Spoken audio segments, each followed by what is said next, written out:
Greetings, everyone. Welcome to another week of Obvio questions and discoveries into what everyone's playing around with. It's good to have you all here. As some of you have already worked out, the question button on the dashboard that you came through is where to ask some questions. So ask a question is the button. Greetings, Earthlings. And you can type along in the chat as well. We just like to not miss the questions that come through. It's actually really good practice as well because we when we use our form moderation tool in Obvio,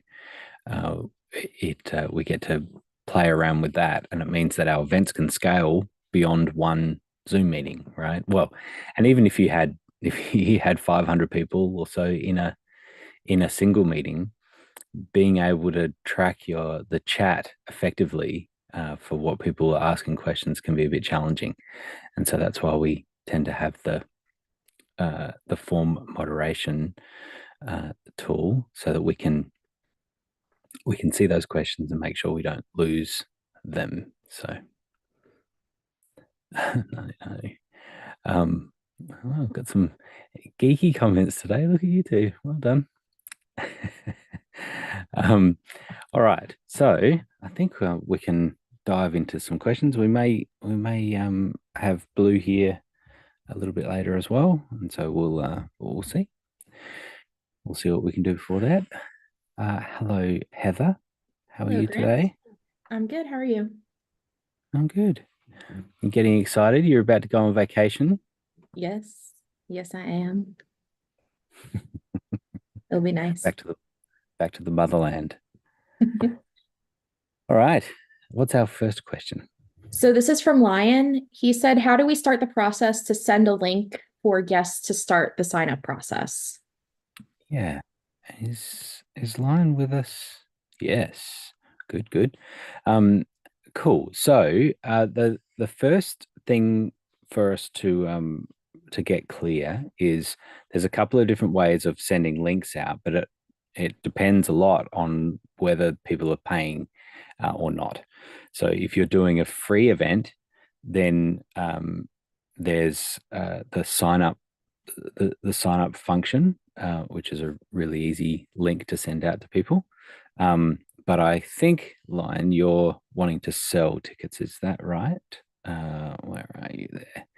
You can have a chat with us. Let me just allow you to unmute. There you go.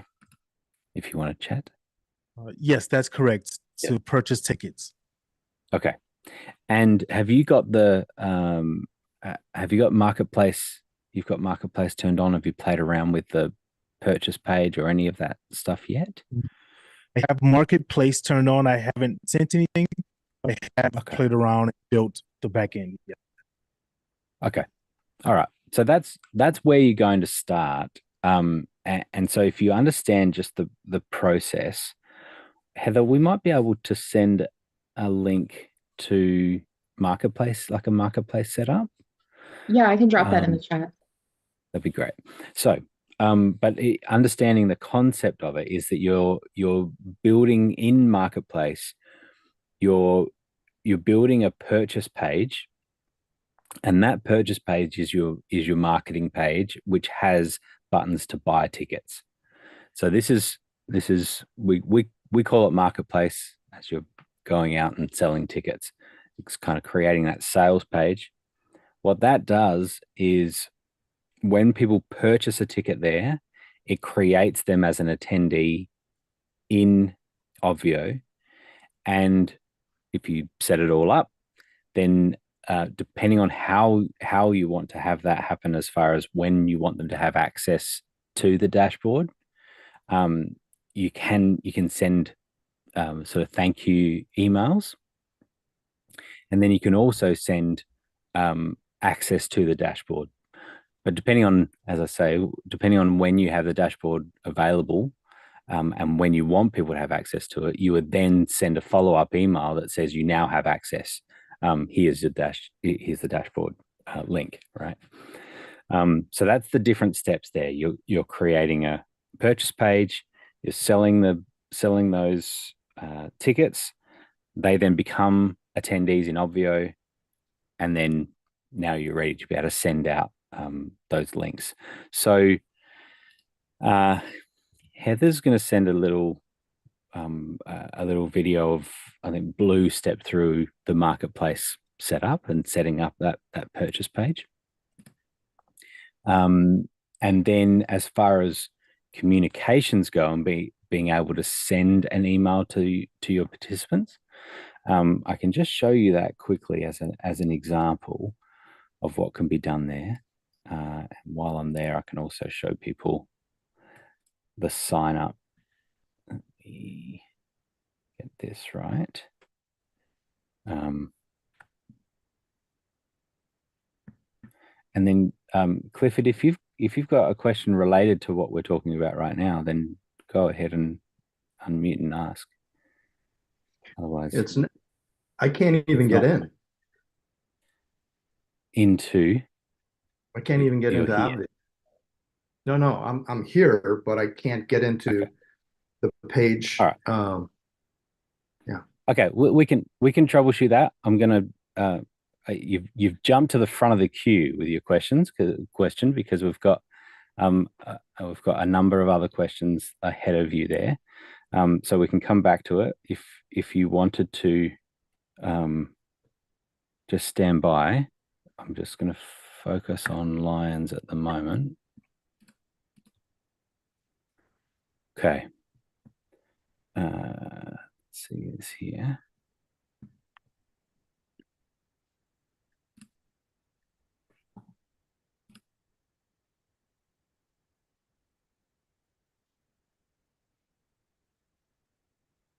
All right, just bear with me for a second. Just getting that going.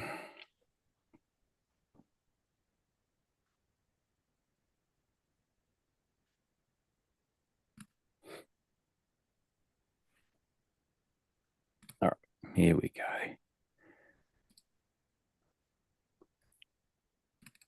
Okay, so when we go into communications and we're wanting to send an email to our attendees, so in your case that you would have people that have gone through the purchase page process, that means they're now an attendee in Obvio.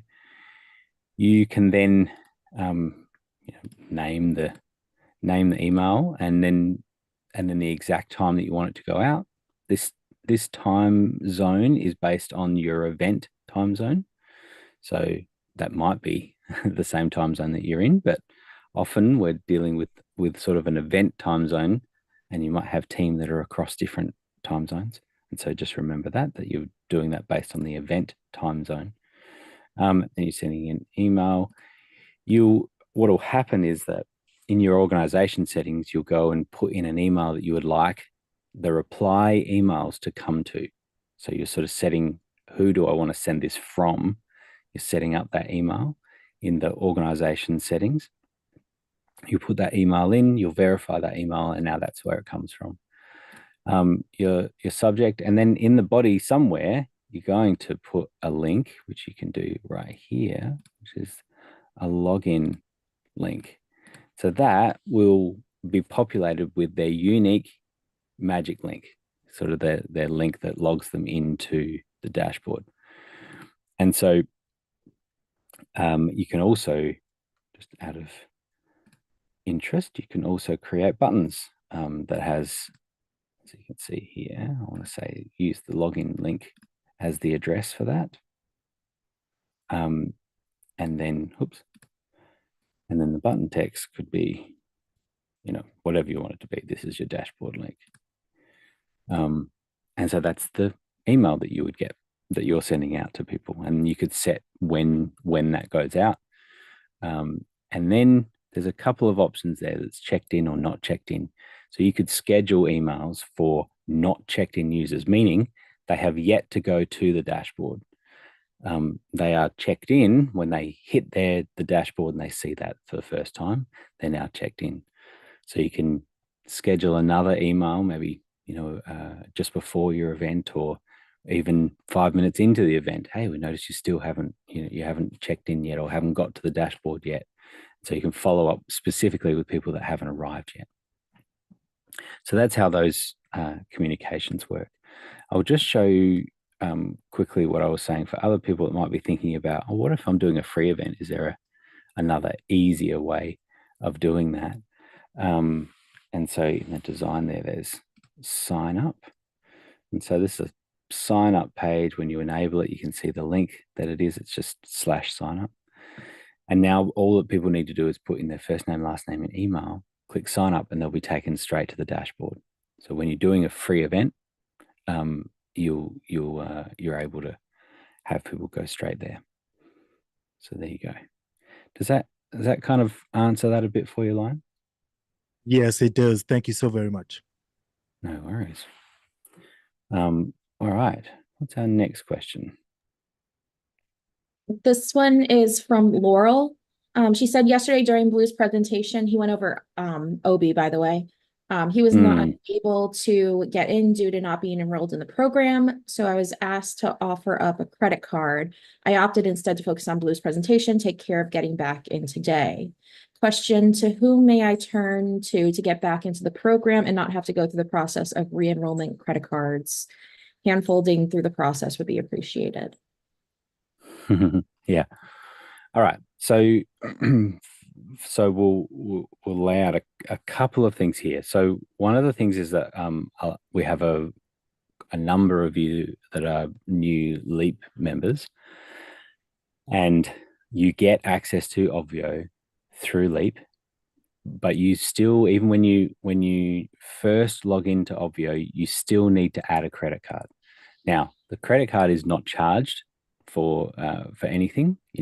All it is it's there for the incidentals in the instance that you may want to go have more than 500 attendees in your event, or you need more rooms and that sort of thing. So that's why it's set there. Also, if you wanted to send SMSs and things like that. So there's never will you be charged without knowing it. You'll always be made aware that you would be about to be charged. But in order for the system to work, it just needs to have a card on file. So if you logged in and it was asking for a credit card, if you can put one in, then that will enable the system, and then you'll be able to continue from there. And just to reiterate, it won't charge you.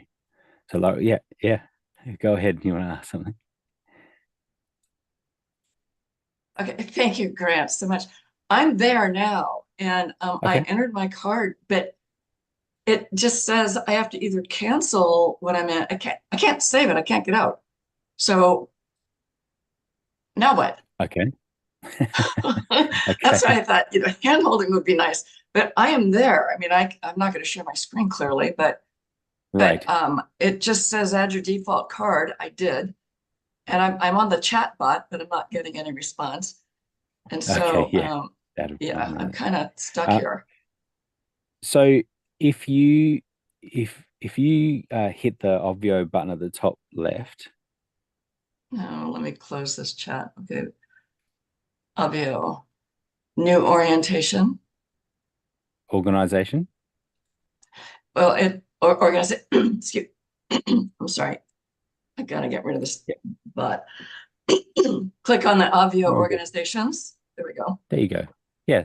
So you successfully put the card in, and it's now not asking for the card. So you're all good. And now, do you see an organization there? Was there one sort of on that organization page? I just see events, and it says no events have been created. And then on the right hand side, it says new event. There you go. You're all set. This is everything's all working fine now. And now you could create a new event as a test event, and you're all up and racing. Okay, so all I have to do is just close my Obvio thing. I mean, I'm still in the someplace. I just lost it. All right, I'll just close it and see what happens. I'll be back. Thank you for taking my call. I'm going to. No, you're all set. Everything's all fine there, and then we'll send you a link even just to last week where Blue just stepped through how to just get a first event sort of going. I've also got a walkthrough as well, and so there's a couple of different videos that will just step you through from that point. So the fact that you've got organizations, you've got the event page there, you're all set. Everything's all good, and now we can send you a video that steps you through from that point. And then I'd suggest kind of having that video set up in a way where you can follow along, and so that you can do it at the same time. All right. So welcome aboard. All right. So I will just say, just to make it super clear for people, that a lot of the people that are here today are in the LEAP program that has access to Obvio. These calls specifically are just about Obvio, and so which also goes for Obi. Obi is a function that it's a bit confusing. It muddies the water. I get it, but it's that Obi is a leap only function that happens to sit within Obvio. And so today on these weekly calls on a Wednesday afternoon, we don't necessarily tackle any questions about Obi, and definitely not about leap in general, those sorts of things, right? So we're very targeted on just Obvio questions, because we also have people that may be alumni LEAP members who have continued on using Obvio, and we also have people that are not in LEAP who are just using Obvio as their platform of choice for their virtual events. And so this is an opportunity for all of us just to talk about specifically using Obvio. So there you go. All right, next question. Justin is currently a LEAP member. He wants to upgrade to Enterprise. When he went to go pay for the upgrade, it said that it would charge him on January 25th. So he just wants to make sure that everything's good so he gets the full year before he does upgrade. Yeah, it will, Justin. We in your the jump from Pro to Enterprise, that process there is not as clear as we'd like it. You might be surprised that we don't have hundreds of people that are doing that, specifically that are also in LEAP. So I give you my word that if you just step through that process, what will happen is we'll do a little adjustment, because we want to give you a credit as well, and we just want to make that right from the right date. So if you step through it, then we can go back and fix it and make sure it's all good. So and another welcome aboard. It's exciting. Okay, yeah, next question. Our next one is from Amanda. How do I eliminate page links from the menu bar in the cards template? For example, I don't want the sponsors page or FAQ there. And then she also wants to know where the emoji page is located. Great. So who was that, Heather? Sorry. That was Amanda. Amanda. Amanda. Now I can show you. I can show you those. Can I look at your event? We can look at it together, and I can show you where those things are. I can, as in, sure. Can I share your event? Is that okay? Sure. Yep. Okay, great. Be like, didn't want to assume people use these events for all sorts of wonderful things. Now, let's see. Is that Courage to be a Hero? That's the one? Correct. Yeah. Cool. I'm intrigued. That sounds cool. All right. So, just going to share this and can follow along a little bit. So the first thing is if we have a look at the dashboard. Nice. It's cool. I like that background. So what happens with each of the feature pages is when we go to, so see here, features and speakers, up the top here is enabled. And so if we just disable that, then it will now no longer appear in the sort of the public site. It can be sort of confusing sometimes when you can still see it there. But if we were to go and hit preview, then we don't see it. And so that's how you disable those.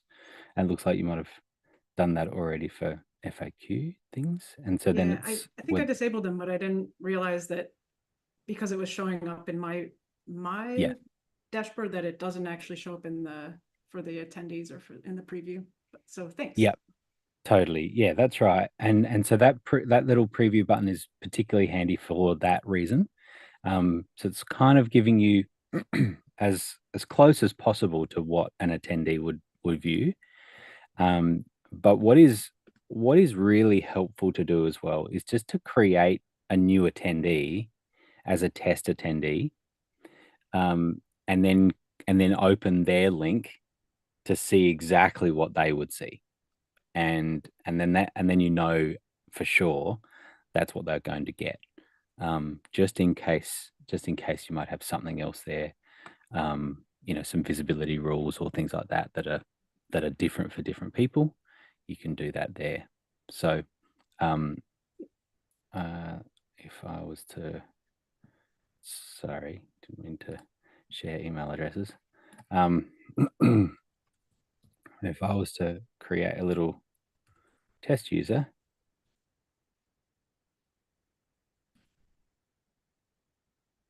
what will happen is that'll pop up here.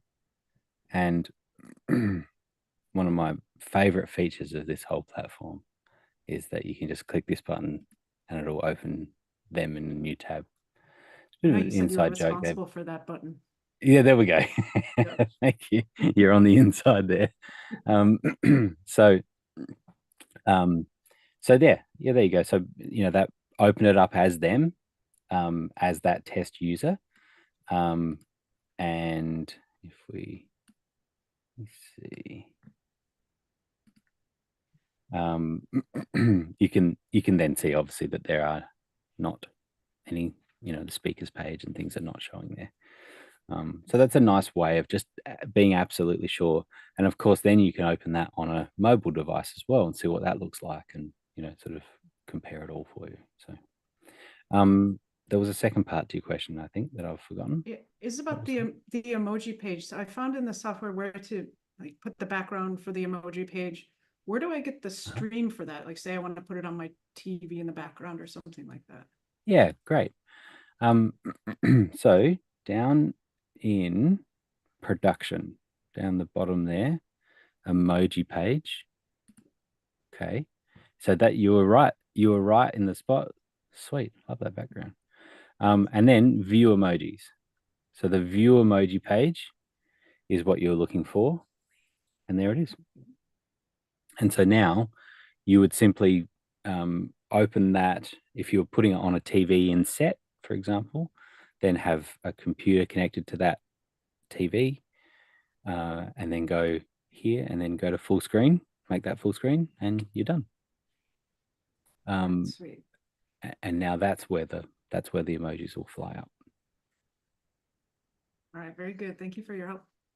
You were so close, so close. I was really got the close. background there. It was just view the emojis button at the top. So okay, cool. Thanks. All the best. That looks cool. Yeah, thank you.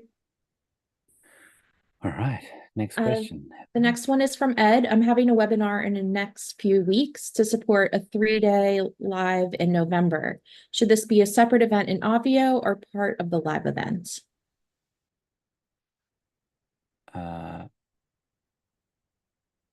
on a second. I just wigged out. I'm trying to look at the questions again. Just give me 1 second.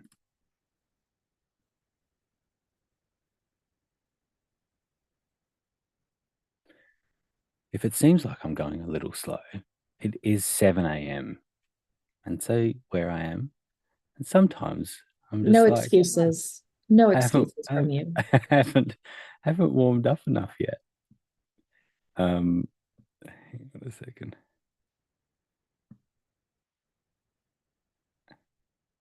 There we go. D.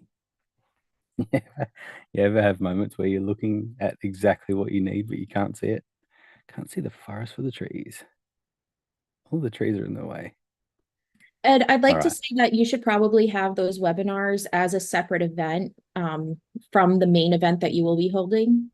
I think it would be easier for you. If you're going to have multiple of those webinars, it really would depend on what your goals are with it. If you need to separate those into individual separate events, or you could possibly roll it all into one, but definitely keep that separate from your main event.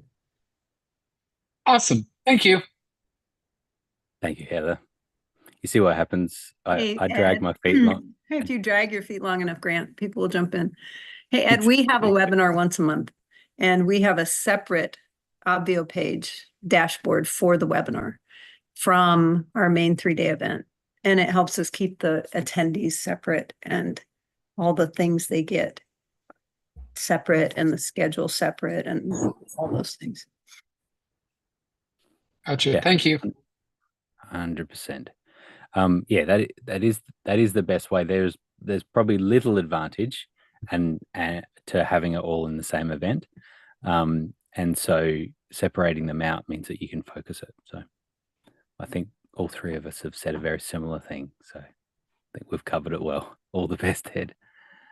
Cheers. All right, next question. Jeff says the hover background color is showing something other than what's set. Can we please take a look? Can you share, Jeff, or you know how to Yeah, do good that? to see you, Grant. Good to see you. I'm pulling it back up. Maybe you can take another sip of coffee or whatever will help.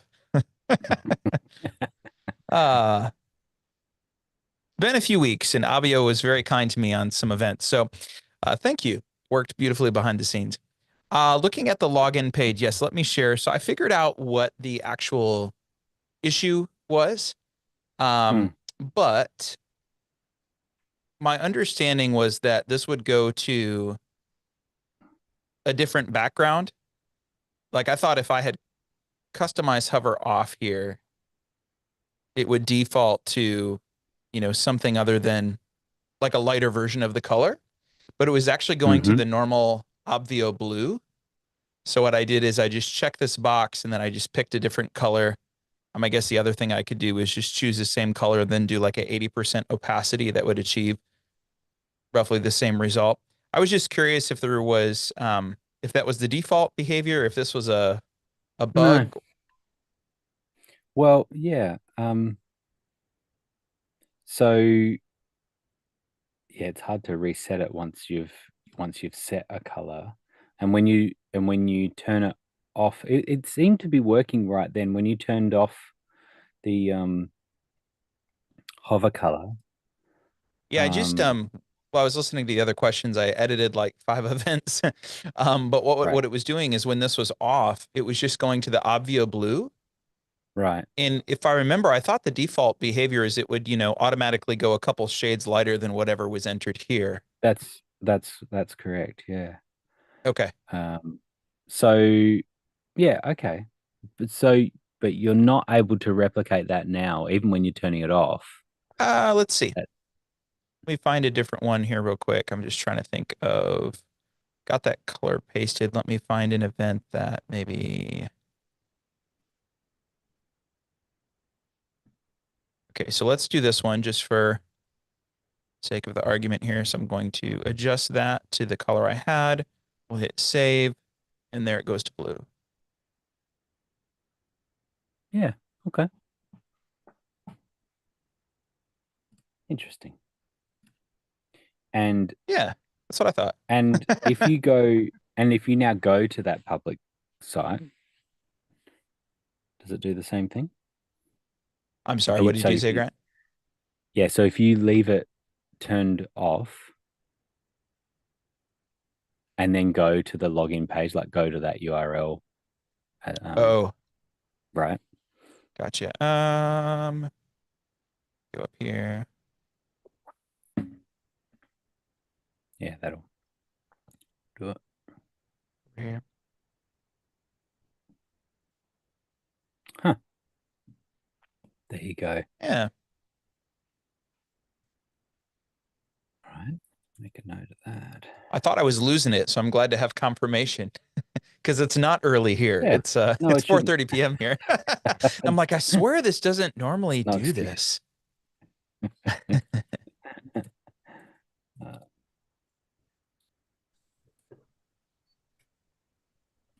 Good.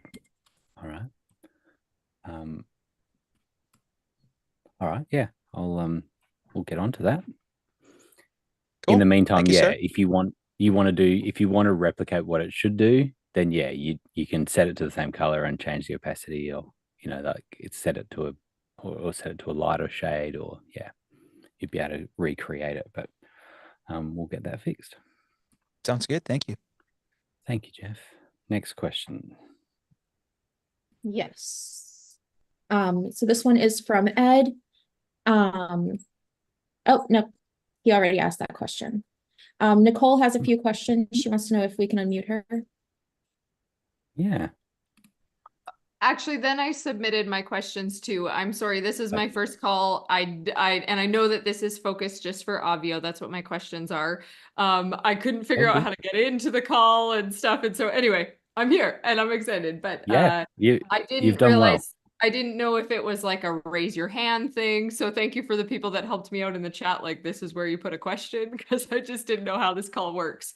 I did submit my form for my dashboard to be created for me. Okay. I did that last week. That's only last week, but I haven't heard back from anybody. And I do have, when would I maybe be expecting, like, I'm just curious of a possible time frame, because I'm looking very start week of October to have my event. So Okay. I don't know what is like it, and if I need to shift that based on what's a realistic turnaround of having my dashboard built for the first time. Yeah, sure. So you've in that particular case, it is about Obvio, but the creation of your first event is a leap thing, right? So so you should get a response. Heather, are you aware of that one at all? And is there No, a I just response? messaged Laura to ask her, Okay. because they go through the Leap team and then I end up building it. But they Right. just have to filter it to make sure like it goes with the account, and it's only like there's just some back end process that they get to before it comes to me. But Okay. I haven't seen one come through. So I reached out to her, so maybe she can get in contact with you. Okay, awesome. Thank you for doing that, because I didn't know where do I message about that. So then and then one of my questions got answered, because I was going to ask about, can you do a webinar in there, and that already came up, and that you should do a separate event and set up a new event. Is the sales page like where and does that get created kind of the first time, but like the whole sales page of Obvio, it like where people actually register for the event, or is that not like I might have misunderstood that when they explained it on Oh, good. the TV. I'm Yeah. not sure. All valid questions. That's all Okay. good. So Heather, my understanding is that we don't create the sales pages, like the purchase page, as part of the event setup. That's correct? That is correct. Yeah. So what we are doing is we're setting up that event as kind of the default state is for it to be able to be used as a free event. Now it can be used as a paid event, right? But the sign up page that I showed before is what can be used for the event to start with, and can have people join without purchasing. Now, that just is the default of what gets created for you. Okay. If you want the purchase page through Marketplace, understanding that Marketplace is technically still in beta, that you would step through and create that purchase page to be able to sell tickets for the event. So this raises a really good point, and that is that we really encourage people to run dummy events before your main event. And we've had people do this like with family, like they've had an excuse, like they're planning a family holiday and there's 6 or 7 people that join, and people have created a whole event. Doesn't have to look pretty, but they've got the buttons in place and they send the links out to people, or they send the sign up link out to people, and they have them join, and you start as host, and you kind of step through the whole thing in a whole sort of testing environment. You don't need many people to do that. You only need 2 or 3 people to be able to join your event like that. Okay. And then it's a great test. Okay, maybe I might do that for like one of my group calls, like with my existing clients, because You could do they'd that. be totally fine if I like bunk up Yeah, something, whatever. Yeah. Okay, so Marketplace is a separate platform, I'm assuming, then, or It's not separate. It is part of Obvio, and it's the purchase page kind of section or sales page section of Obvio. Okay. But it's a feature that is still not quite out of beta. Okay. And so we kind of put that warning out there. So would it be better to just set it up in ClickFunnels that I currently use also, the sales page? I think you would be better to do that for a couple of reasons. And one is that you know it, right? And so you've got a process that you're familiar with. And so your purchase process can be separate. And then you have your list of attendees that have paid that can be added into Obvio, and now you can send them out from there. And the second reason, obvious, is just that we're not quite out of beta, and there could be a bug or two that pop up. And so then if you have them register through ClickFunnels, how does that speak to Obvio, like adding them? Do I manually add everybody, or like how do they, or do I have to use here? Yeah, there's a few different ways. So what how many attendees are you hopeful for? I'm hopeful for 50 is what I'm hoping for. So it's not like it would be impossible to manually enter them. But if there was great, I'm not sure. Yeah. So and when we say manually, there is the literally typing in, just add an attendee. There's also import via CSV file. Right. So that makes it simple. And then there is the integrations. So it depends on which ClickFunnels version you're on. I have the old one. I just have still been massive, like a lot of, anyway, yeah. I was massively advised to stay with the old one, but I also use Active Campaign and my Active Campaign is integrated. So if Active Campaign talks to Obvio, that also could be a possibility. Right.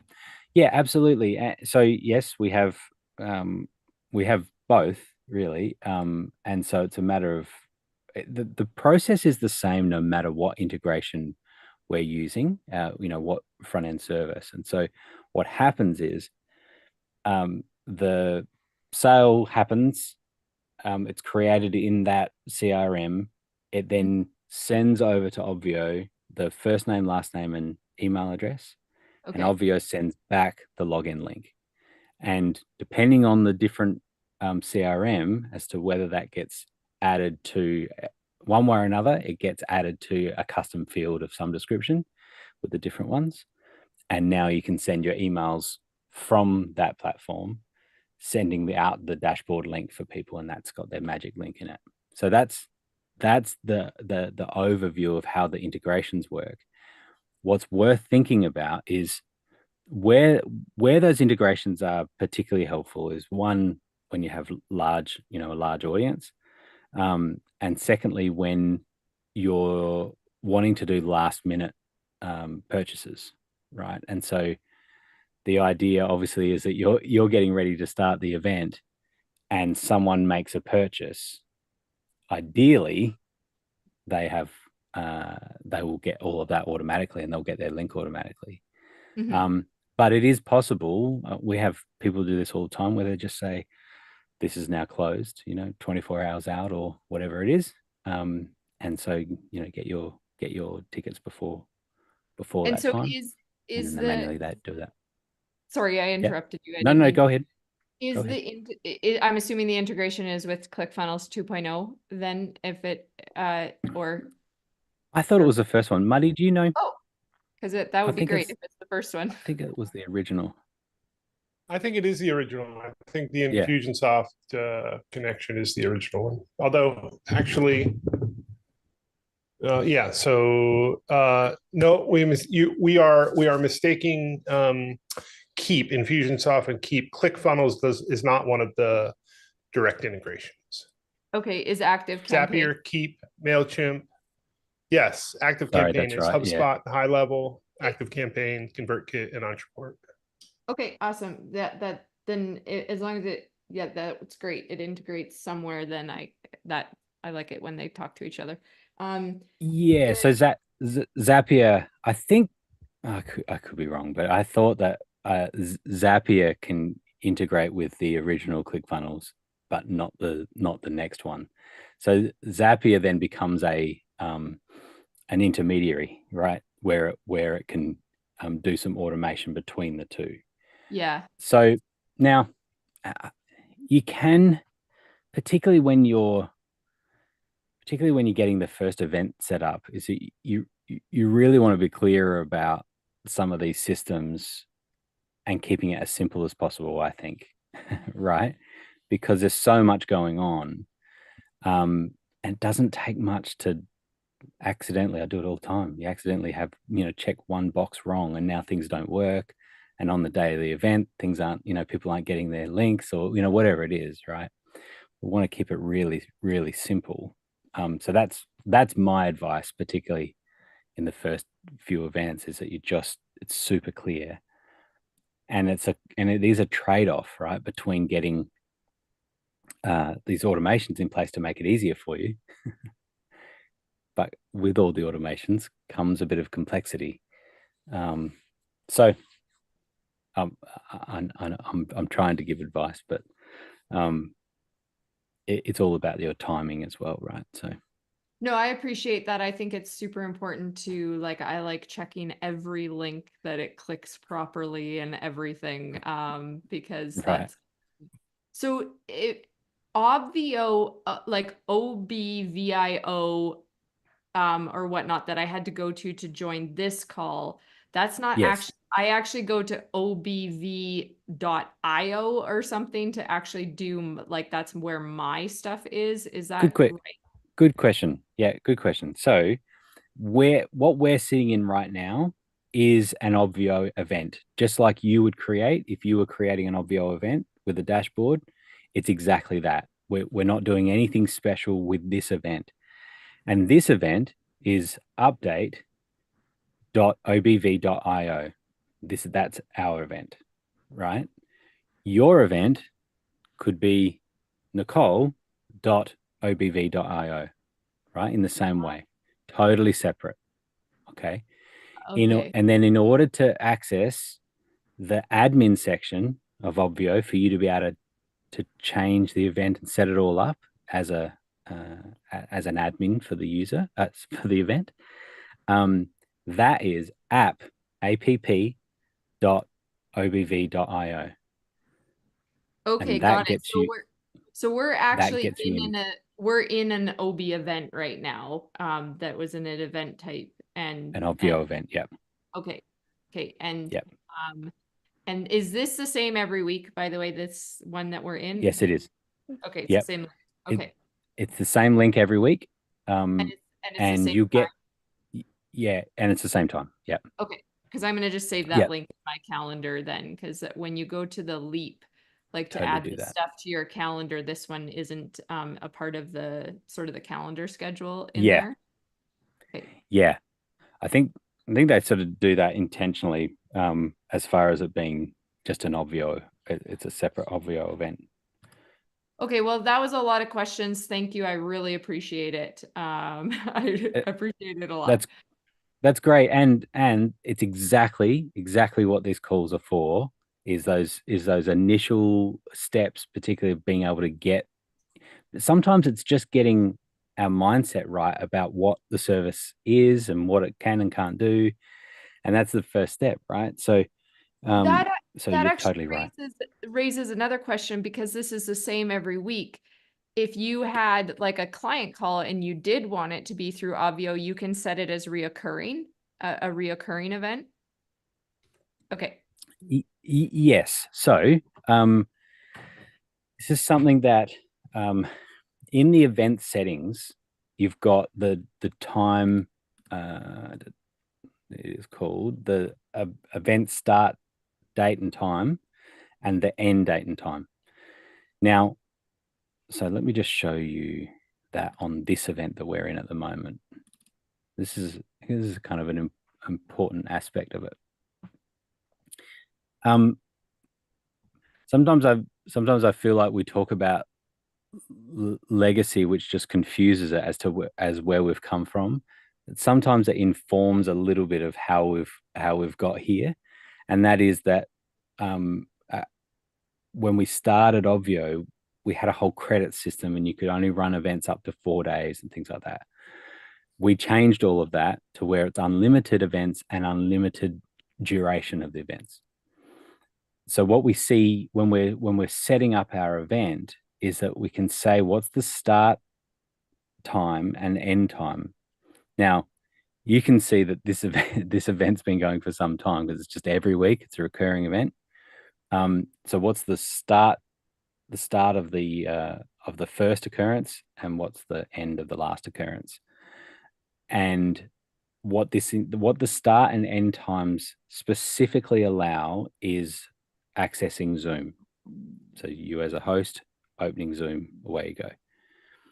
The dashboard itself will exist for as long as you have an active subscription with Obvio.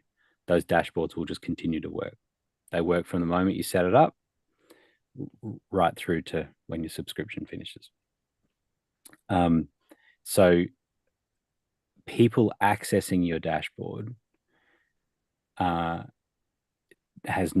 these times have no impact on that. The times, this window that you create, is purely about when you're using Zoom. And so if you're planning to do, like we have here, you're planning to do a weekly event or just a reoccurring event, then make sure that window is really wide and includes the whole time, like we've done here, to make sure that Zoom's going to work every time. If you don't go a bit over time, does it actually shut the thing down? Like if you created a hard stop, does it shut the call down? So what I would say is there is no issue with you overshooting the end time there's no reason to make that close to the end of your event. So put an extra week on it, right? It doesn't matter. It's best not to run it close to the end. Does that make sense? What I mean, aside from the reoccurring, like right now, if this is set for an hour, and does it cut you off at the end of an hour if you set it only for an hour, or? So,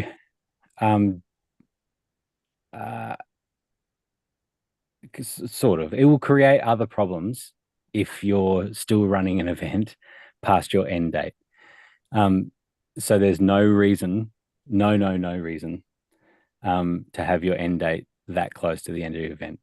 Like Okay. people, and we need to rework this, right? But at the moment, this is how it works.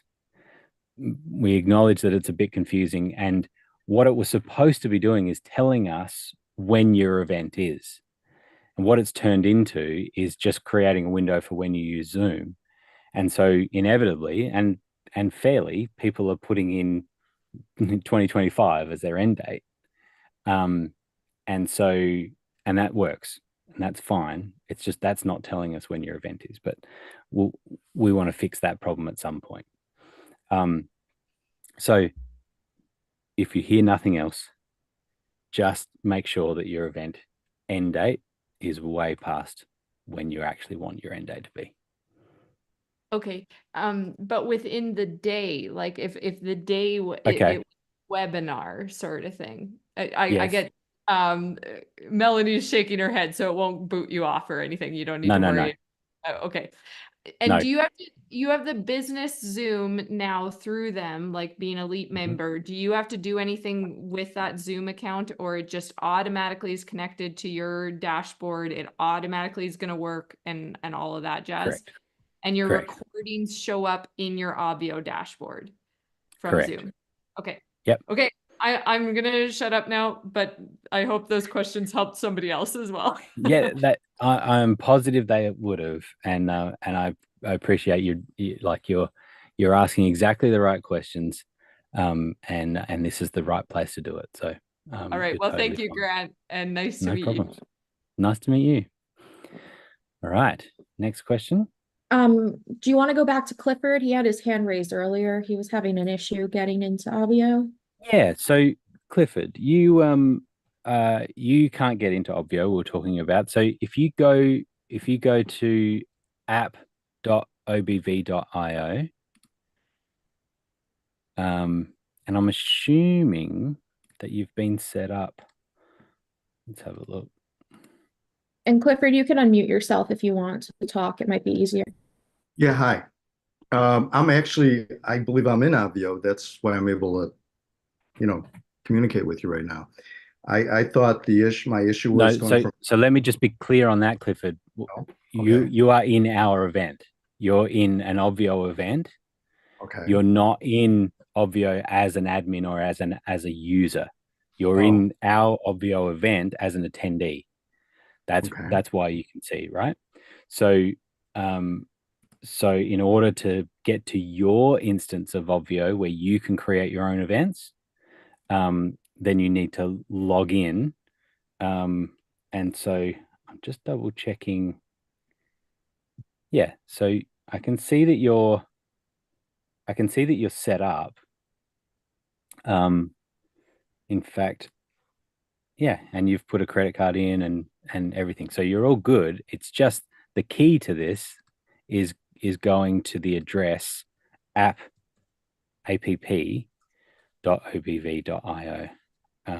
That's how you access the admin section. I just put that in the chat. Let me see if I can get there. But I thought I was there. Yeah, and I get that it's confusing because we're running this as an event and it is on Obvio, but this is as an attendee. It says this site can't be reached. Did you click my link? You forgot the S. It's HTTPS, Grant. That won't matter. No. It'll redirect. I'm doing app.ove.io. Can you click? Can you just click the link that's in the Zoom chat? The Zoom chat. Okay, hold on.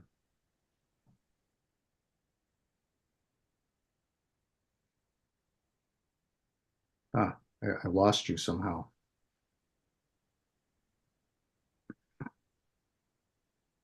I don't know how, but I did.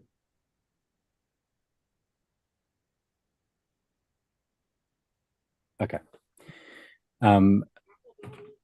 So what's it doing now for you, Clifford? Oh, here we go. I just pulled it up. Okay, I got you. Great. Okay. So where do you want me to go? So you're seeing organizations now, is that right? I'm just right here on the platform looking at you. Okay. So you haven't clicked the link in the Zoom chat yet? Let me go to the chat and see what it says. Oh, thanks, Robin. Here it You're is. probably Okay, confusing got it now. I got it. Okay. It says connection is not secure. I'll continue to the site. And now it says again, the site cannot be reached. Did you just click Robin's link? Yeah. Probably. Yeah. Thanks, Robin.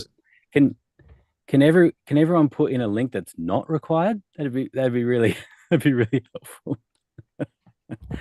Robin, you put in a link that was wrong. So now go to the link that Nicole. Okay, Nicole just posted. put in a link. Yeah, okay. Yeah, that's Nicole's link. I'll give that a shot. Oh, okay, yeah. I see. Okay, I see two organizations, Clifford Borowitz and Clifford Borowitz's organization. That's what pops up. Awesome. And you are he. I'm sorry? So you are he. You are Clifford. Well, yeah. You're logged in as you. So you're all set. So that's the key to this, right? Is that you're now in the right spot. And what we'll do is give you a link to last week's or even mine, Heather, walkthrough from this point, from the point that you're on at the moment with the organizations there. You can click on that Obvio logo in the middle that says Clifford's organization. You click there and it'll go to events and it'll say there are no events, and it'll say new event at the top right. Correct. And that's how you get going. Oh, okay. And okay. We can give you a little video link. Heather's just posted that in the Zoom chat now. Oh, that will step through from this point. Excuse me. So I actually got to this point before, and I was filling this all out, and then it said underneath your name, it says unique URL. And I was like, I'm lost with the unique URL. So then I asked, do you need a website established with the URL? Okay, so no, you don't. And hopefully, I think those questions that you're asking now will be answered by the walkthrough that says, how do we get an event set up? So what that's asking for, that question or that field is asking for what address name do you want for your new event? So for us, we've got, for this event that we're in right now, it's update.obv.io. For you might want clifford.obv.io as your event address. That's what it's asking for, not what not that you have something existing, but what do you want as you're creating the new event? What do you want that to be? Okay. And so the walkthrough will help you just to get, how do I get my event, my first event going? Okay, awesome. Now, is that going to be emailed or how's that? So in the Zoom chat right now, you'll see that Heather posted a link to a YouTube video.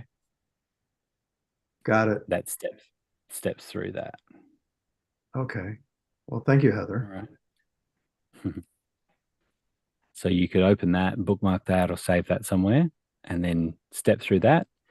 And then two things. There's the live chat during Eastern business hours that you can ask questions in the little chat bot as you're going through things. And then there's help@obv.io email address that you can ask questions. And then we'll be here again at 5 p.m. Eastern next Wednesday. We're here every week at this time.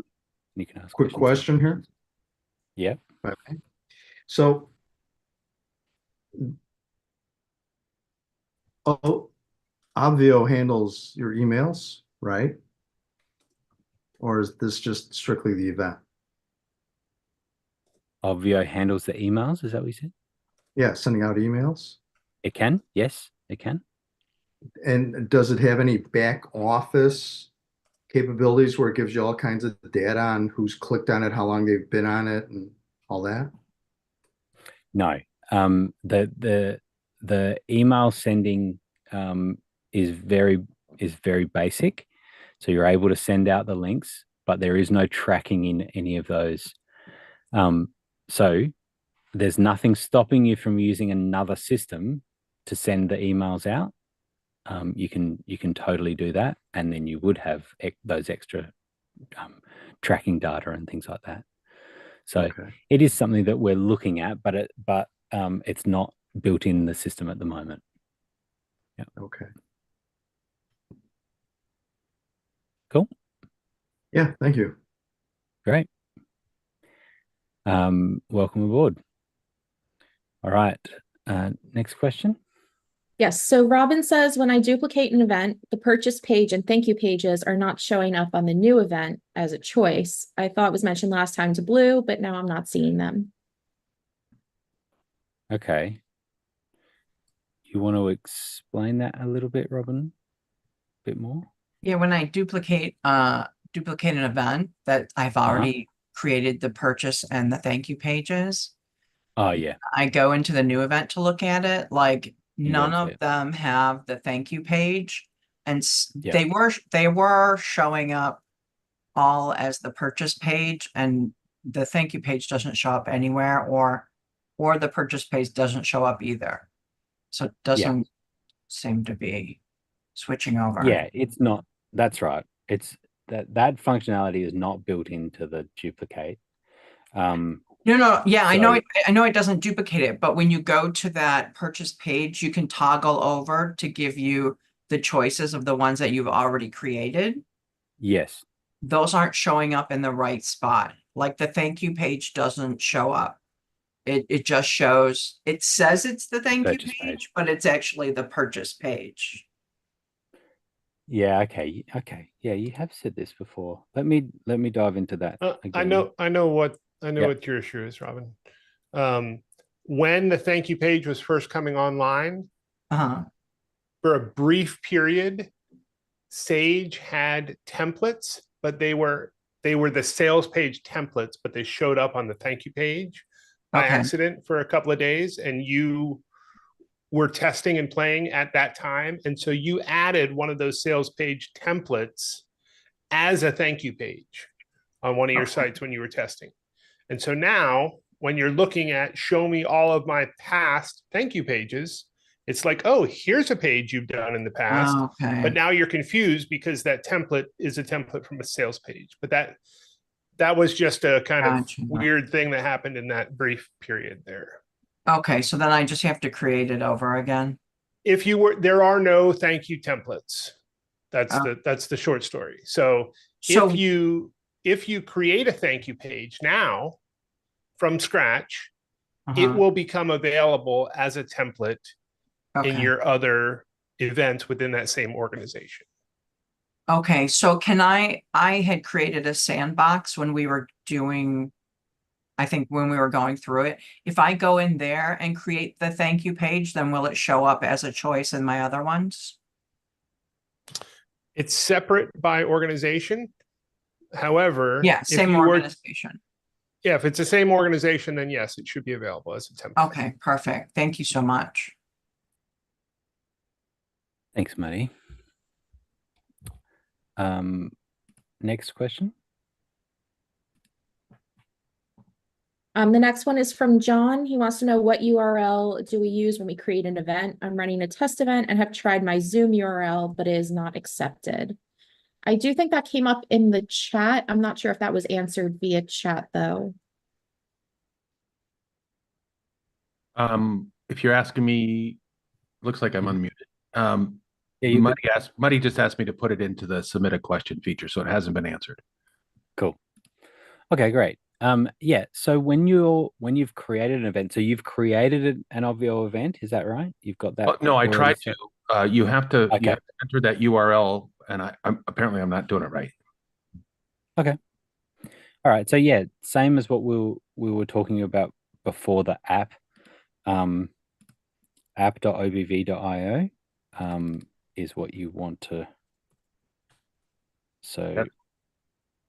app.obv.io.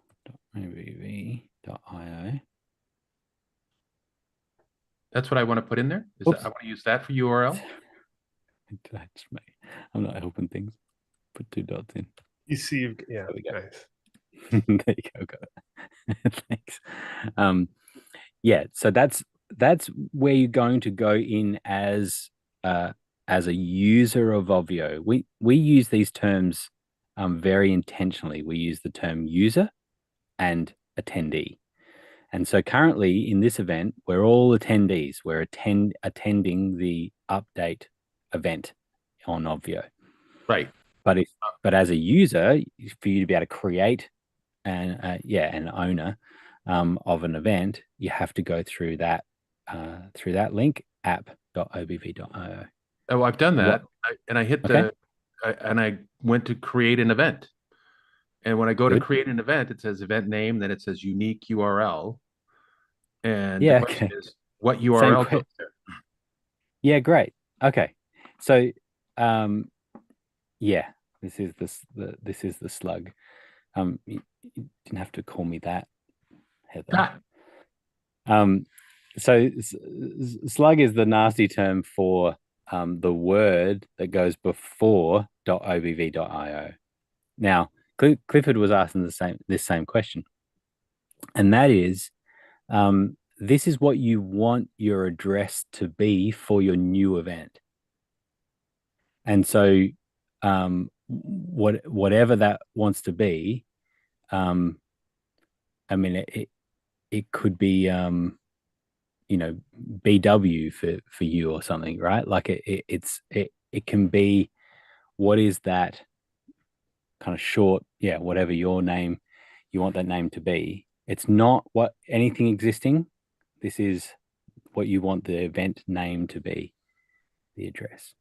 I got it. Okay. It does. And I just did it and it works. The confusion for me is that it says unique URL. And so I was trying to put in, a www dot or HTTPS. I was trying to put a URL in there, and that's not what you're looking for. You're just looking for the name. Yeah. Just okay. Yeah. Got it. Thank you. That's true. That could be reworded a little bit. Just making a note of that. Cool. Yeah. So once you get that set up, then you should be on your way to having that event all worked out. And just real quick, you said the end date should be beyond the end date of the actual event. Yep. Okay. Yes, it should. And you can change that. You can go back and change it if you need to. So, but yeah, you can just shoot it out after your event. Yeah. So this is a test event. So thank you. Yeah. Great. And I'd highly encourage that. You can, everyone can have unlimited events. And particularly everyone that's in Leap has what is the pro account, and the pro account has 3 organizations in it. So when you went to that first page and it had organizations, you can actually create another, or 2 other organizations, and you could have one organization that's just test. It's your test. That's a good idea. Right. And so you can have a group of test a group of test events. And we encourage that too, because there's different themes that you can have for your events, the way that it looks and is laid out. And you could go and create a test event for each one of those themes and sort of play around with it. And that way you can be really sure on which one you want to use. So it's a good way to do it. And just to throw this out there with the organizations, because I feel like I saw this come up a bit in the chat. Think of this kind of like a file folder system. So you can file away different things. Organizations can have different teams, but not every event can have different teams. So if you're working with clients, or if you want some people who are going to help you out not to have access to certain events, you can throw those into different organizations. But you don't need to have multiple organizations if you don't want to. You can have everything under one. And how many events could you have in one organization? It's unlimited. Okay. For the pro account. You'll be set. Yeah.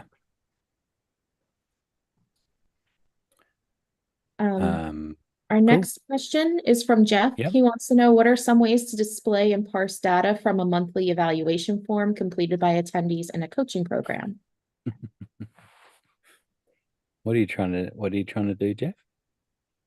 Just another fringe use case to get you thinking, if I'm being honest. Yeah, so let me share my screen real quick. So as part of a program that I have about 5 people on a team, and they do, whoops, it's like showing me in a weird angle. Okay. They do a monthly evaluation. I get some more headroom on that. Yeah, I need a little more. I think I'm on my standing profile or whatever for the camera. Or prepping for another event that didn't get switched over. Thanks for showing me what to fix. All right.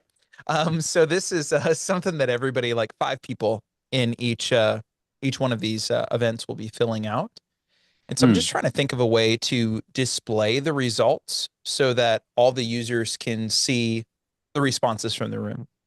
I'm just trying to think if there's a way to parse that to the dashboard where it maybe creates an average, or you trying it to just do has a the poll? individual submissions. What's that? I mean, it's like a poll, right? Sort of, but this is like, so this one is like a multi-select. So it's a little more complex than just a poll. These are all the different resources in our program, and we're trying to, figure out who's utilizing what.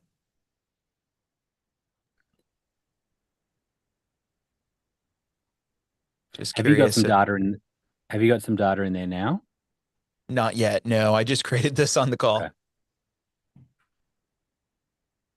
So, do you remember about the form statistics? Not necessarily. Let's just. I know there's things I can look at, but I didn't know if that was viewable by attendees. Yeah. There's a way to push that. Yeah. So we've done this. We've done it before, where before we had those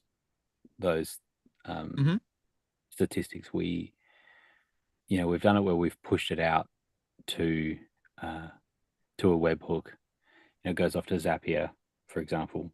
Zapier then puts it into a Google Sheet. Google Sheets generating graphs and whatever you want, and you're embedding that back into the dashboard, which is all totally possible. Yeah.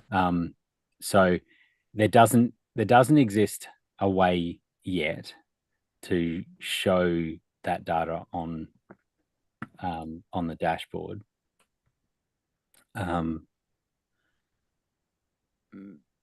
Sounds like maybe Google Forms is a workaround, like that might have additional functionality over Obvio Forms for this use case.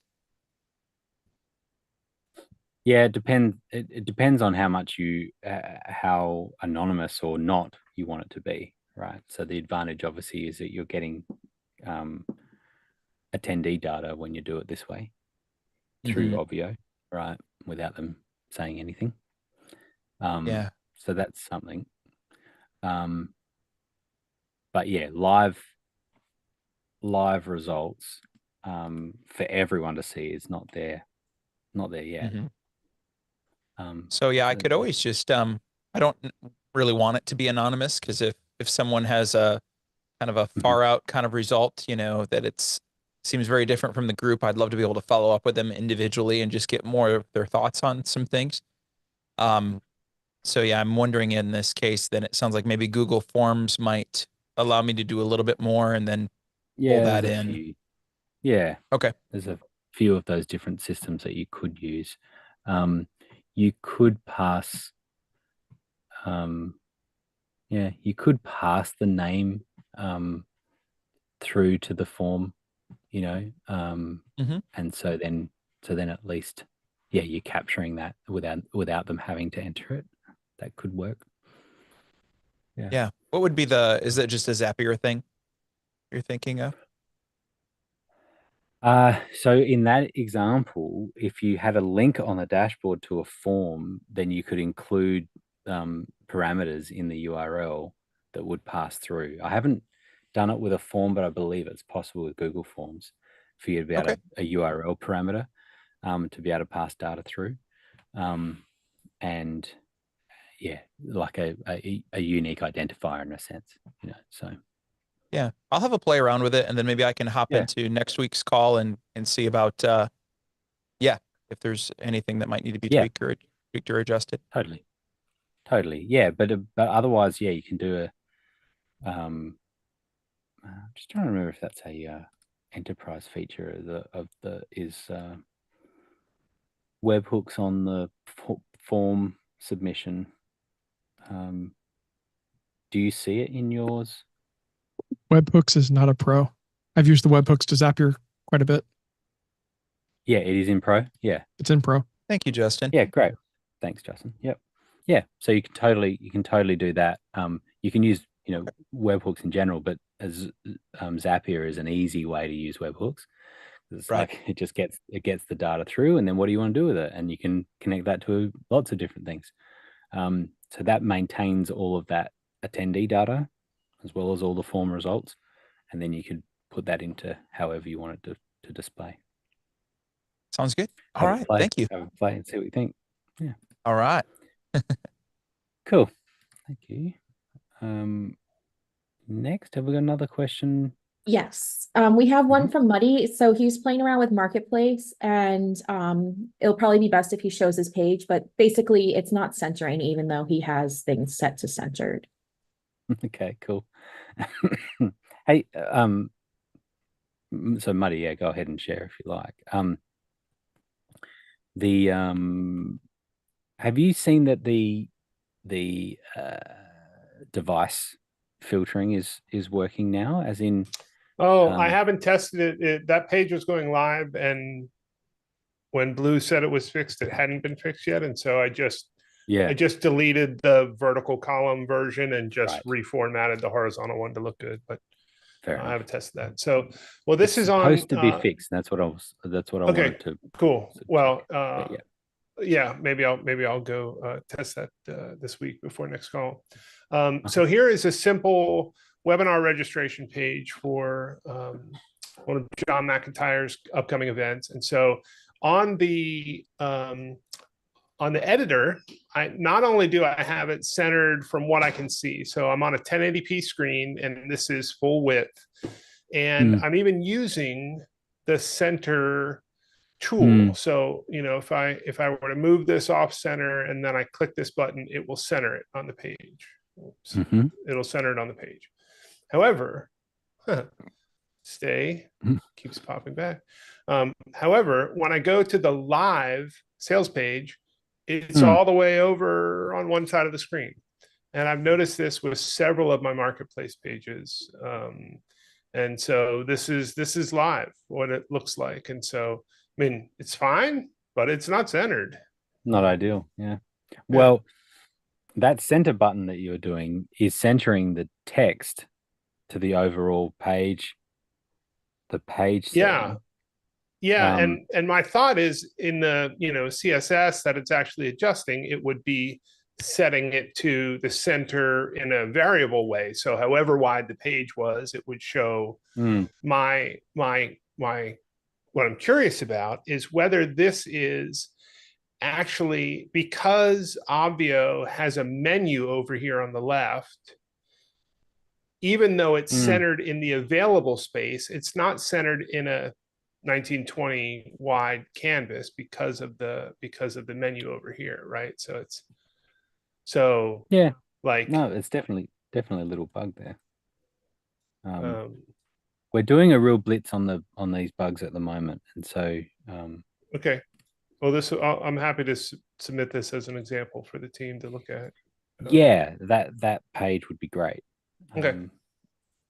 That would be awesome. Thank you. Sure so thing. It's not working as intended. Is my answer. Yeah. Fair enough. In my ask a question, really the root of the question was, is this a known issue that's being worked on, or is this something I should submit for the team that's new? So I'll submit it. Yes, please submit it. Yeah, that's right. Yeah. Cool. We'll pass it on. That's great. Thank you. So for everyone, it's an example when we say that this it's beta, is that all the key functionality is working well, but it's these little things that are preventing us from saying it's good to go for everyone. It's just these little things that are like, I'm trying to, and what it ultimately is it's a confidence killer, right? Because you just like, when you're building it out and you have these little things that, hang on, that's not looking like it should, then it starts to eat away at your confidence that the system is working properly. And then it's like something else doesn't work, and or you misunderstand something, and then it's like, oh, the whole thing's not working. So that's why we're trying to get over this hump of just like get these last few little things worked out. We were optimistic with all these extra features that we're adding, like that center button. And with every little feature we add, there's always some unknown consequences that have to be worked through. And so that's what we're doing right now. But we're getting there. We're getting close. So thanks, Muddy. All right, Heather. We don't have any more questions through here, but I see Franklin has had his hand up, so we might. Yeah, we know we're nearing the end of the call when Franklin raises his hand. So, hello, sir. What can we do for you?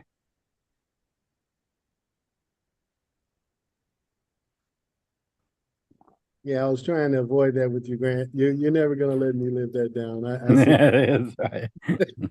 It's good to see you. You too, and Buddy and Heather. Thank you for being there as you always are. Got the gang. My question to you, Grant. You've been contemplating this one for a while, and I don't know if you've got a final resolution on it or not, but you had considered having another call session for answering and asking questions. Are you still thinking about that? That was my question. Yeah. Yes. And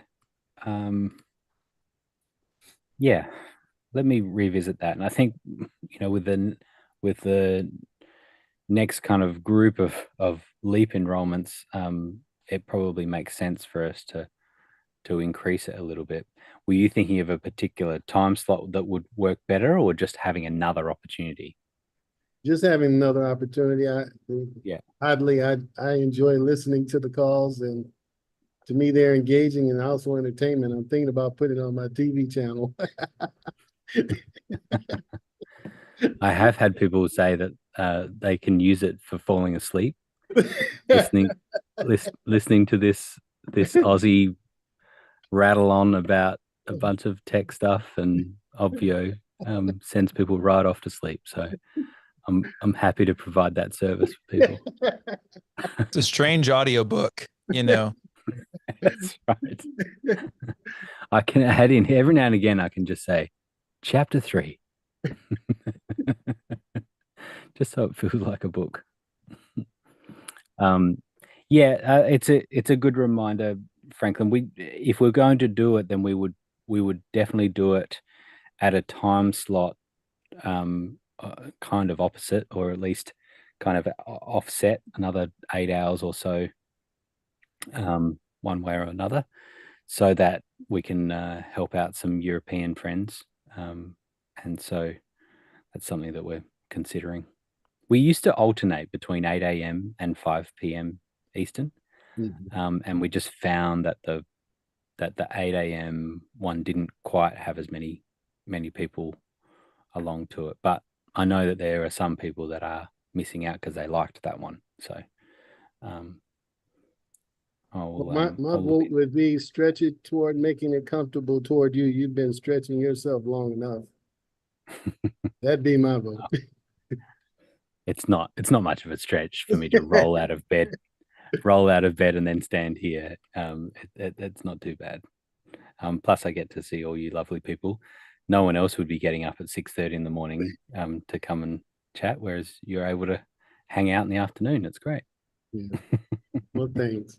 But thank you for the reminder. I will we'll consider that again. Cool. Hey, Sarah. Haven't seen you for a little while. What's happening? So I just have a quick question, but I was just scrolling through the billing, and on each subscription plan, it says like 1 Zoom meeting per event, or 3 Zoom meetings per event, or 5 Zoom meetings per event. I was just wondering what that meant. Just like, so in the pro account, pro subscription, it is 5 active Zoom meetings. So it doesn't stop you from creating multiple Zoom meetings or the Zoom rooms in Obvio, but you can have 5 going at the same time, exactly the same time, right? At any one time, or you can pay extra to have more active rooms at the same time. So, as an example of this is that you can have and often 5 is enough, right? But you might have a help desk going. You might have your main stage, and then you could have a couple of sponsors booths, or like sponsor Zoom meetings are going, and that's fine. What can happen is that you say those sponsors, for example, maybe the sponsors are set up that you've got a 5-day event, and one sponsor gets to talk at the lunchtime, have a booth open at lunchtime for each of those 5 days, and it's a different one. So you could create 5 sponsored rooms, and only ever one of those is open at a time. So you're fine, so that's fine. However, you might also want an event where you have 10 sponsors and you want them all to be open at the same time. And this is just something for you to think about, is sponsors booths at lunchtimes. We did it earlier on. We did a lot of it earlier on in the piece, but I think it still is an amazing system to use, and that is during a lunchtime to have an expo, and you have all of these booths, and you might want 10 sponsors to have a booth open. Well, now you'd need to pay extra for each one of those rooms, and it's per month. You basically pay for the extra room, and then it's for the full month that you get to be able to have those extra rooms. So that's all that means. Okay. I was just looking at it and thinking, like, does that mean you can only have 5 Zoom meetings like every month or something? But yeah, thank you. At the exact same time, yeah, across all of your organizations as well. So you just have to remember that it's across your account. Cool. All right. Any other questions? We hit all the questions that came through the dashboard. I don't see anyone's hands up. Unless someone has sneaky questions, they're waiting until he's about to say bye and then raise his I just had I just was able to join. I missed the call. So is it recorded that I can listen to it later? Sure is. In fact, where do you find that? Yeah, so a couple of different places, but one of the things that we do intentionally, you'll see that we're live streaming to YouTube. The only reason we do that is for the recording. We don't do it that people would watch it live on YouTube. We do it because it becomes available immediately for people to be able to review the call. So the place to find that, the easiest place, is actually on the dashboard that you just came through. Okay. There's a playlist of all of these calls, and it's sitting there, and the first one will be this one. Great. And so it's kind of in reverse chronological order. And so you can play that actually now, like you can actually scrub back through it right now, and that's why we do it that way, because it has that immediate a way for people to be able to access them. That's so then awesome. Of course the other way is searching for Obvio Online. It's called in YouTube, Obvio Online. Thanks, Heather, you've got the link there, and you could subscribe to it on YouTube, and now you'd see them all, and good. away you go. And then lastly, since I had planned to come, I was excited to come to this one today, but something came up and I could not. It was urgent. But did you go through like an actual training today, or was it all Q&A the whole time? Just random? It was just Q&A. Last week, Blue stepped through a walkthrough. He walked through just getting an event going, and so that was like a training. So you could look at last. But that would be on the YouTube channel, and I could look for last week. For last week, awesome. Yep. Okay, Exactly. fantastic. Yep. Thank you. No problems. You're welcome. All right. Anyone else? Dorita, I do know where Canberra is. Canberra is the capital city of Australia, but it's not near me. So it's near Sydney, a couple hours away from Sydney, and so it's actually a beautiful city.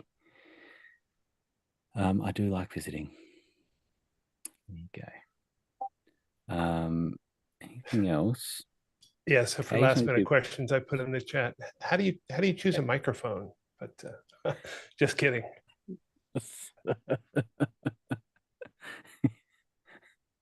Why is that funny? I don't know. Well, you're muted now, Muddy. How do you unmute? There we go. It's funny because it's a production question. The system that I have is a big command. Oh, it's a big wow. Is a big setup. So, but we often get into philosophical questions around different studio gear towards the end of calls sometimes, and microphones are one of those ones that people just want a simple answer for, and there are no simple answers when it comes to microphones. It's like, just a quick question. What's the best microphone? Yeah. So, yes, we don't talk about religion on these events, but we get very close when we're talking about microphone selection and computers and Mac or PC or software switching versus hardware switching, things like that. So we do enjoy some production questions. I did see Muddy and Justin. You both have the double stack screens, and Justin, you had all of your top screens off at the start, and then Muddy, you did too. Is that right? You got yeah, or off or nothing on them, I guess. Well, mine are not off. They're just, they don't have a lot of content on them right desktop. now. Yeah. So maybe that was the same with Justin. And I had them on different things earlier, but oops, I'm not showing them now. I had them on different things earlier, but this far one on my left is my recording, my screen scrape recording rig. So I'm not recording an event at the moment. Yeah, right. Heather said who has the more screens. You've actually got 8. You've both got eight set up in the key. What you guys don't know is Justin and I get together and mastermind from time to time. So it's not uncommon that you'll see some similar tools on both of ours. It's like, oh, what's that? Oh, that's cool. I probably need one of those. So. I probably need another screen. Exactly. That's cool. Yeah, and with the teleprompter, it's actually 9 screens because this is a teleprompter right here that I'm looking at you on. So, Muddy, it's not a competition. All right. But it's also, these are not all one computer. These are 3 computers. So how many are behind you? Because Justin's got 3 behind. Nothing, just the lights. Chris came on one time. He's like, do you think 5 lights in the background is enough? That's great. All right. Oh, Robin, sneaking in. What have you got? I don't need a complex answer. I just kind of an idea, because I have a couple of big TVs I bought that I'm going to hang up for the Zoom, and I'm trying to see if I need to rearrange everything in the room to plug it in, because I didn't think about that. Am I just plugging the TV into the actual computer, or do I need to plug it into something else? Don't need a complex answer. Well, I'm just thinking, do I need long cord? Do I need to rearrange things? I don't have anything but the computer and the TV. So I don't have an ATEM or any of the fancy technology. You don't need to do anything fancy. You can connect the computer to the TV, and often you can almost do like a set and forget. You know, it's like if you're using that just to see the gallery view, yeah, then you open up, you put it in gallery view, and you just leave it, and now that's what you see. And so the only time you're doing it, and it's not really for unless you have a team that are managing it for you. But if you have a team that are managing it, then they could have different things that go on the screen and put notes up and things like that. Not but yet. You don't need to do. Yeah, that's right. It would just be gallery view for right now. It's great. So just wherever you want, and that's a dedicated computer for that gallery view. It could be. That would be the best thing. So that you're so that you can do whatever you need to on the screen in front of you, directly in front of you if you've got notes and things like that, and then have another computer that's running that TV, and that's just dedicated to that. That's all it does. So I got the MacBook because of the camera. And then right now I use another computer for, if I want to share something. Okay. I was going to hook the TV up to that, but it seems like I would need to have another piece of equipment if I wanted to still use that monitor for sharing something and use it for that. Yeah, I would not, the computer running the TV, I would not have it do anything else other than just showing you the gallery view. That's all it's for. Okay. And that actually makes it less complex. It just keeps it really straightforward. That computer is just, and you disconnect from audio, like you can leave audio. Right. And so that you're not messing around with audio at all, you're simply just viewing. Right. So there's in your, for other people listening, next to the audio button, there's a little arrow that points up, and there's an option there that says leave computer audio. And that means it disconnects you from audio altogether. You're not sending audio, you're not listening to audio, you have no audio at all. And that's what you want, to make sure that you don't get any echoes or anything weird happen, feedback and all that. You just leave computer audio, have the gallery view up on that screen, and that's it. Yeah, and just try to dedicate that computer to that task. Okay, I can do that. Thank you. No worries. Only 3 minutes. See, that wasn't too bad. Yeah, it wasn't too bad. Amy, I agree with you. You can't have enough monitors. You can't have enough. I don't know what I've got. 11 in here, 12, something like that. They're all a bit dark. But yeah. Cool. Looks like we're winding up.